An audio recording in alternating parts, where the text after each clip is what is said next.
My name is Mohammed Al-Muwazin. I'm currently a senior at University of California, Riverside. I'm studying political science and history, and I, like so many other students in California, am a transfer student from a community college.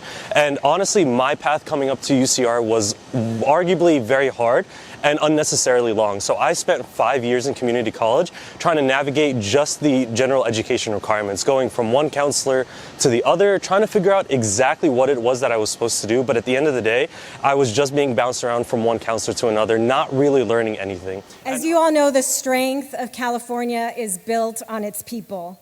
And we know that our community colleges and our universities are California gold. As the first in my family to go to college and graduate, I can tell you that opportunity allowed me to move from poverty and live my ancestors' wildest dreams.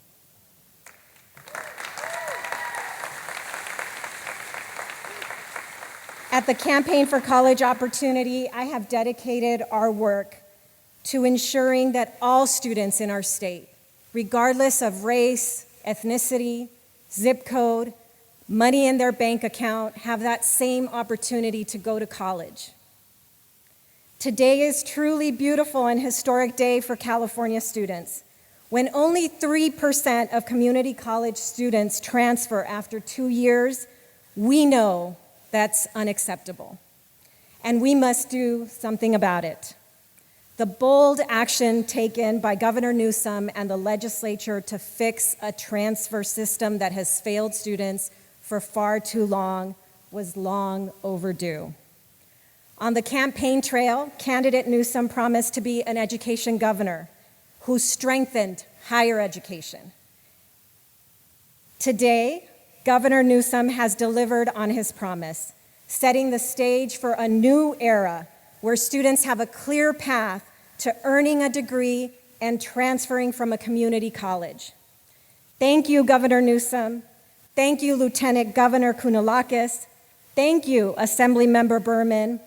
And thank you to the student leaders from the UC and the Cal State who made it through the transfer maze and fought in support of this legislation today. Now, I've been saying this everywhere I can. I'm not going to take up too much of your time, but I want to brag on all of you a little bit. Because I know how hard the last couple of years have been, last 18 months. And there was a lot of doubt, a lot of fear, a lot of anxiety that we had, not only in terms of our own experience, particularly all the parents out there, but about our state. Folks were starting to question the dream. You know, I remind people all the time there's two dreams, the American dream and the California dream. No other state attaches itself to the dream. It's an interesting fact. But there was anxiety about the dream. You know, more and more people, or less and less people, seeing themselves in it. They feel they're being left behind. COVID and all the anxiety and stress. It's been hard this last couple years. But I want you to know how proud I am. I don't say this to patronize you. I say this as a guy who grew up in this state that's proud to represent the most diverse state in the world's most diverse democracy, that's proud to be here, CSU, proud to say this: thank you. Thank you for persevering. Thank you for not giving up on yourselves. Thank you for believing enough, not only in yourselves, but each other, to be here today. Thank you for demanding more of all of us. And thank you for your resiliency.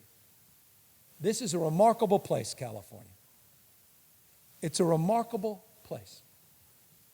And it's punctuated by the fact that California, at our best, celebrates, doesn't tolerate diversity, and reconciles all of the vexing challenges we have by owning them. We take responsibilities. We're not victim of fate. It's decisions, not conditions, that will determine our fate and future. And so it's in that spirit of accountability and responsibility that I thank you for your resiliency and for your faith and for your commitment to the future of our state. And I'll just mark this moment because there's a reason we're making historic investments in higher education. It's because we had an historic budget surplus this year, testament to your hard work, $80 billion. Eat your heart out, Texas. Eat your heart out, Florida. Eat your heart out, Tennessee. Eat your heart out, fill in the damn blank. California is back stronger than ever because of your resiliency.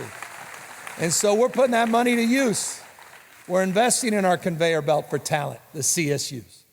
We're investing in that conveyor belt to talent, the community college, that front door for 2/3 of those that enter into higher education. We're investing in that conveyor belt for talent, the UC system. We're investing in each and every one of you. I have the privilege today of signing 7 bills just because the legislative leaders are here, but there are dozens and dozens of other bills that we'll be signing in this space. $47.1 billion, unprecedented, historic budget for higher education in the state of California. Mark this moment.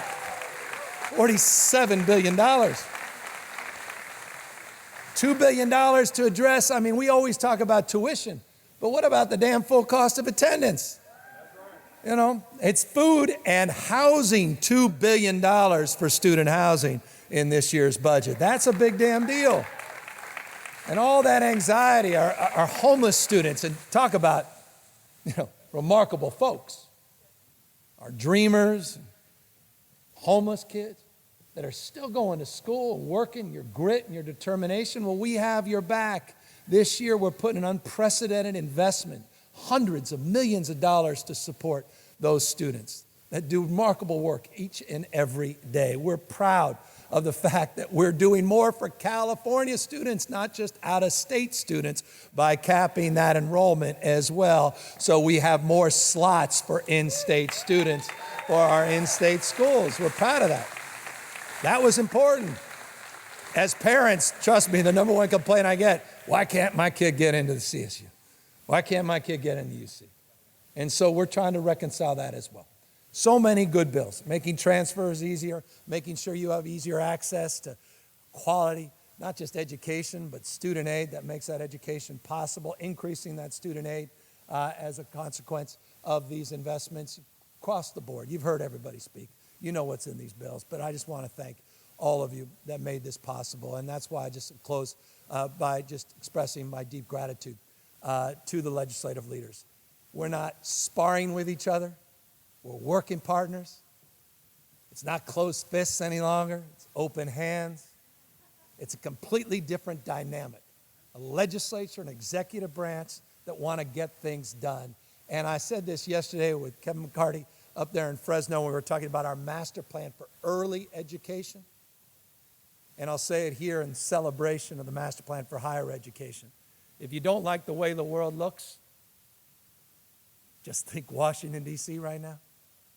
Stand on your head and go local. Remarkable things are still happening at the local level. They're certainly happening here in Southern California and the state of California. And so we are the antidote to that cynicism and that fear and that anxiety in our politics today. I'm proud of California. I'm proud to be Californian. And I'm proud to be governor of the great state of California, signing these 7 critical and important bills. Can I get the legislative leaders up here so we can sign this?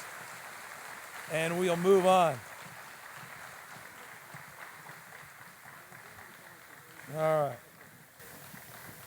I don't know which is which, so I'll just sign these things. And I will hand them not knowing that I may be handing the wrong author. But here we go.